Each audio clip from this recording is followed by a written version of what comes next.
Ja, mit diesen ersten Eindrücken heiße ich euch herzlich willkommen zu einer neuen kleinen Episode von Hirscher und Dexter unterwegs. Ne, auf Tour hieß der Kanal mal, ne? Ja, da heißt ja jetzt nur noch Hirscher und Dexter. Ich möchte das auch so ein bisschen etablieren. Es ist aber nicht immer so ganz einfach, da aus eingetretenen oder ausgetretenen Faden wieder rauszukommen.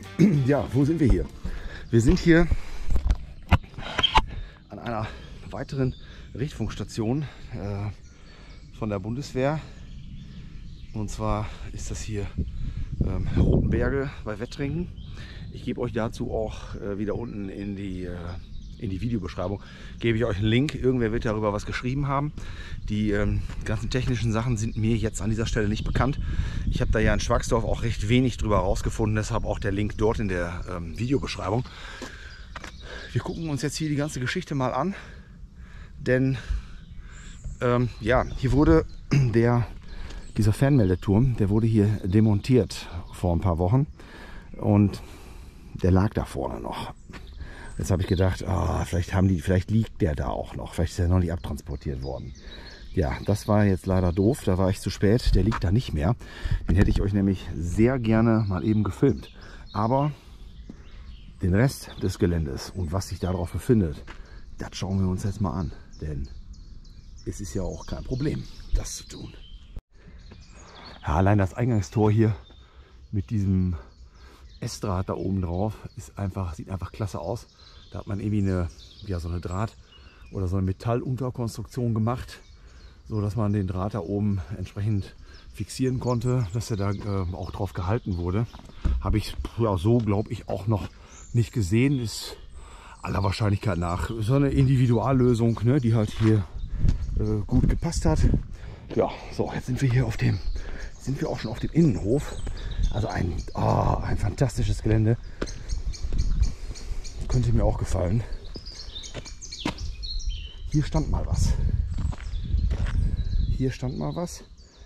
Allerdings was? Das entzieht sich meiner Kenntnis. Es wird irgendwie so ein Schuppenbau irgendwas gewesen sein, denke ich. Da haben wir noch Metall auf jeden Fall drin in diesem Sockel. Gehe ich von aus, dass das da hinten auch ist.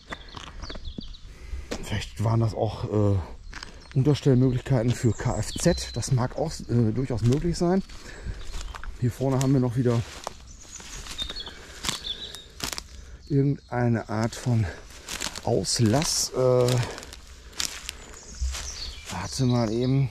Also irgendeine B-Entlüftung, irgendwie sowas. Ne? Und das ist natürlich auch interessant. Da haben wir hier. Das ist, glaube ich, einfach nur. Das ist hier ein Kontergewicht, oder nicht? Das ist massiv. Also macht für mich so den Eindruck, wenn man das öffnet, dass es dann aufgrund des Gewichtes auch offen bleibt. Das würde ich jetzt so daraus interpretieren. Ist allerdings auch alles schon ewig nicht mehr benutzt worden. Wie ihr seht, da wächst auch ein Baum durch. Also eine Struktur, die man irgendwie so nicht mehr braucht, oder man brauchte dieses Teil nicht mehr und man kann es vielleicht so öffnen. Egal, soll jetzt nicht Gegenstand des Videos sein. Ich habe es aber auf jeden Fall angesprochen haben. So, hier auch total geil. Hier haben wir mitten an diesem Wall. Es ist ein Splitterschutzwall, gar keine Frage. Wofür soll der Wall sonst da sein? Da haben wir hier so eine Lampe angebracht und hier vorne, hier ist auch noch irgendein komischer Bau, und hinter diesem Bau, also das geht wirklich sehr ins Detail, hat jemand sich die Mühe gemacht, auch noch mal etwas anzubringen. Das ist für mich eigentlich klar. Das Ganze stand mal gerade. Das hier könnte so eine Grillstelle gewesen sein.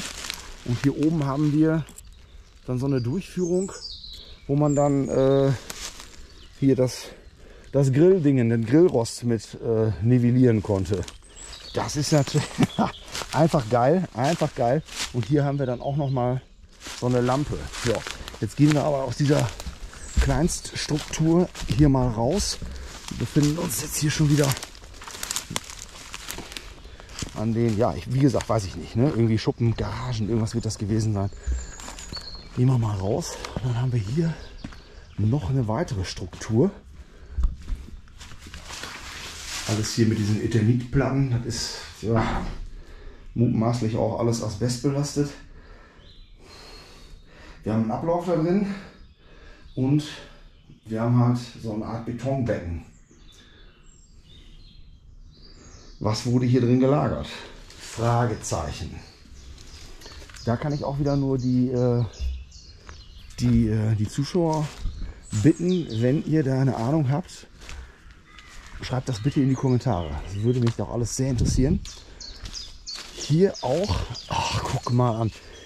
Ja, auf diesen Richtfunkstationen hat man sich auf jeden Fall immer irgendwie gut gehen lassen. Das sehe ich.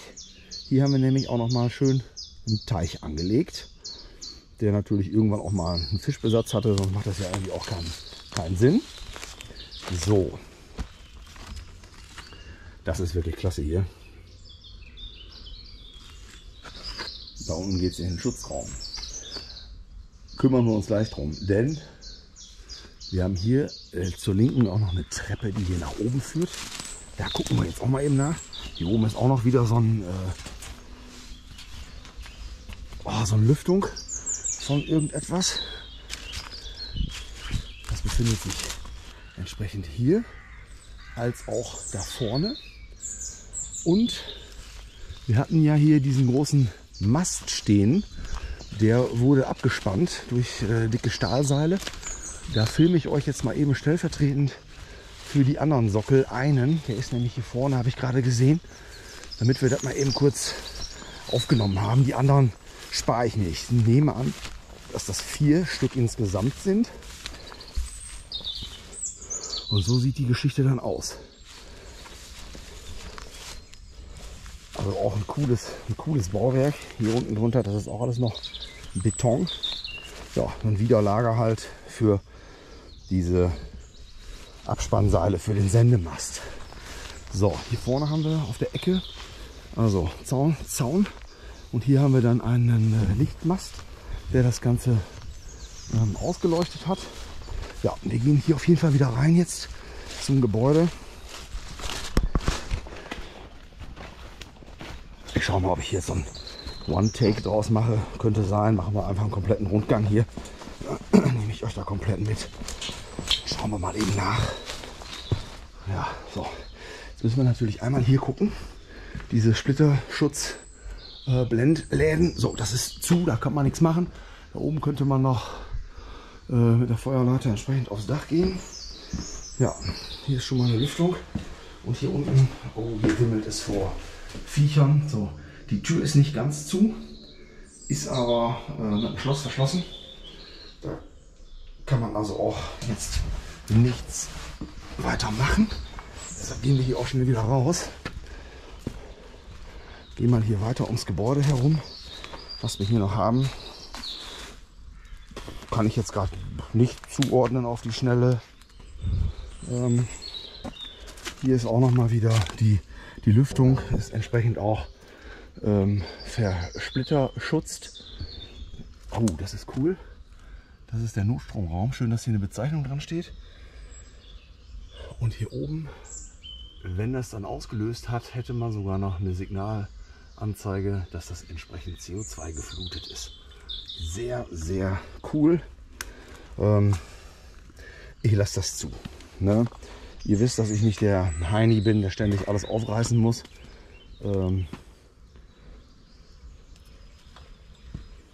Der Hinterhof, sag ich mal. Und jetzt kommen wir hier um die Ecke. Und jetzt finden wir das. Da fragt man sich natürlich, was ist denn das jetzt? Also nochmal wieder eine Umzäunung innerhalb des Geländes. Ja, wenn das auf wäre, wäre geil.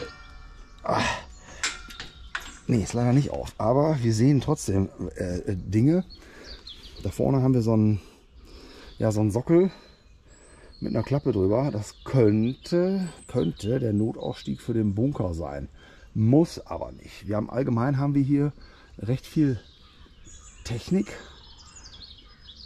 an dem Gebäude. Ah ja, da hinten diese Dinger, die ich euch gerade gefilmt habe. Das ist hier sowas. Also in irgendeiner Weise so eine Halterung, so eine Führung für etwas. Ja, da vorne sehen wir auch noch einen dicken Stromanschluss. Hier ragen also mehrere Dinge aus der Mauer raus, die ich eben nicht beschreiben kann. Da hinten seht ihr auch noch einen Sockel. Da muss irgendwas mal drauf gestanden haben. Also ich nehme an, dass da zu früheren Zeiten ein entsprechender Funksendemast drauf stand. Den hat man dann, wie den anderen großen hier, auch entsprechend demontiert. Vielleicht ist das auch schon einfach viel länger her. Mal eben gucken. Ah ja, von hier sieht man das noch ein bisschen besser. Hier kommt man ein bisschen ran an das Ganze. Da filme ich euch mal eben ab. So sieht das Ding aus. Ja, ist also auf jeden Fall massive Struktur. Da wird mal ein schöner Mast drauf gestanden haben. Ja, so die Hinteransicht. Jetzt gehen wir hier noch mal rum. Dann haben wir hier eigentlich so, ja, das Übliche, ne? Den typisch geklinkerten Zweckbau. Ich muss mal ein bisschen aus der Sonne rausgehen, sonst blendet das so. Entsprechende Vergitterungen an den Fenstern. Ja, genau. Und das ist natürlich interessant. Wie gesagt, diese zwei Dinger, die lagen da ja gerade auf dem Boden. Wofür das ist. Wir haben hier auf jeden Fall, das ist auf jeden Fall hohl. Vielleicht ging da auch mal sogar was durch, was da durchgeführt wurde. Ja, das ist halt wirklich einfach Spezial hier, ne? Spezialstruktur. Das weißt du nicht mal eben so. Also wer da was zu sagen kann, gerne in die Kommentare. So, jetzt schalte ich euch mal eben ab und wir sehen uns gleich da vorne um die Ecke wieder. So, ja, von da kommen wir. Hier haben wir die andere Giebelseite des Gebäudes. Auf der anderen Seite war ja dieser Bunkereingang. Hier haben wir auf jeden Fall auch noch ein Fenster, ein weiteres, zugewachsen. Hier ist noch ein Scheinwerfer, den man da mal angebracht hat im Nachgang. Ja, jetzt geht das hier noch irgendwie runter. Ach, guck mal an, da unten ist noch eines der Widerlager. Heißt das überhaupt Widerlager bei so einem Mast? Oder nennt sich das anders? Könnten mir die Techniker unter euch ja auch mal in die Kommentare schreiben, was da die korrekte Bezeichnung für ist. Ja, was ich jetzt hier auf dem Gelände noch nicht gefunden habe, sind so kleine Mehrzweckhäuschen, wo man vielleicht so Handwaffenmunition, irgendwas drin gelagert hat. Dass wir das von Schwagsdorf kennen. Das ist ziemlich zugewachsen da hinten. Ja, ob da in der Hanglage irgendwas angebracht ist, weiß ich nicht. Lassen wir auch jetzt, dabei belassen wir es jetzt einfach mal. Ja, die Vorderseite nochmal. Hier muss ich jetzt mal ein bisschen gucken wegen des Filmens.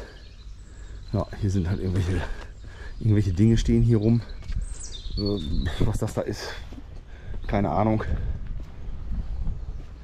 Gucken noch mal eben hier. Wir haben nämlich, was wir nicht gemacht haben, den Eingang haben wir, glaube ich, gar nicht richtig gefilmt. Dieses hier, das wird hier der Haupteingang gewesen sein. Hier ist noch mit Alarmschloss und eben entsprechender Warnhinweis, falls die CO2-Anlage ausgelöst haben sollte. Kriegt man das hier auch schon direkt mitgeteilt. Ja, da vorne, das gucken wir uns noch mal eben an, weil das scheint hier das letztverbliebene zu sein, was es noch zu filmen gibt. Und dann sind wir hier auch mit dieser Richtfunkstelle durch. Ja, ich guck mal, was ich noch an Informationen hier drüber bekommen kann. Ja, was ist das hier, ne? Das ist auch irgendein Zweckbau, irgendwas zum Unterstellen. Wir haben da auf jeden Fall eine Beleuchtung und wir haben hier irgendwas vorgebastelt. Guckt euch das an, macht euch selber ein Bild. Das ist irgendwie so eine Art,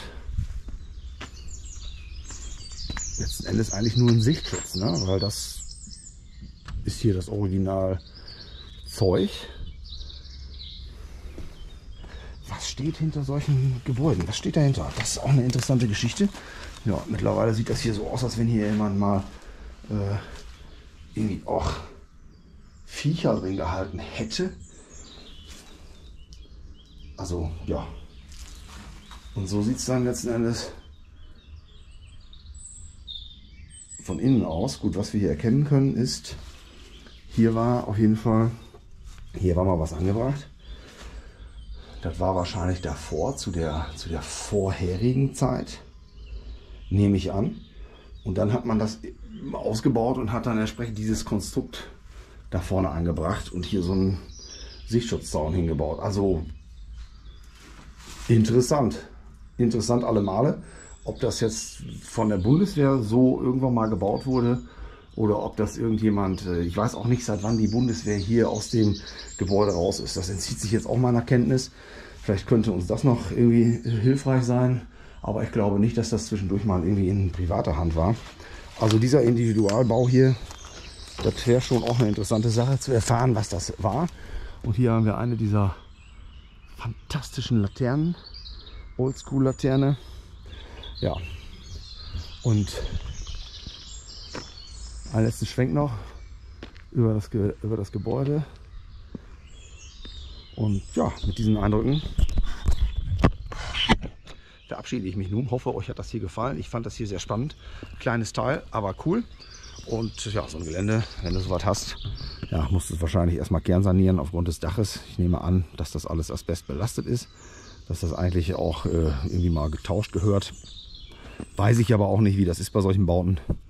Könnte ich mir aber vorstellen, hier schönes Eremitendasein. Mir ein schönes Eremitendasein zu gestalten. Danke euch fürs Zuschauen. Wir sehen uns beim nächsten Mal wieder. Macht's gut. Bis dann. Ciao. Kakao.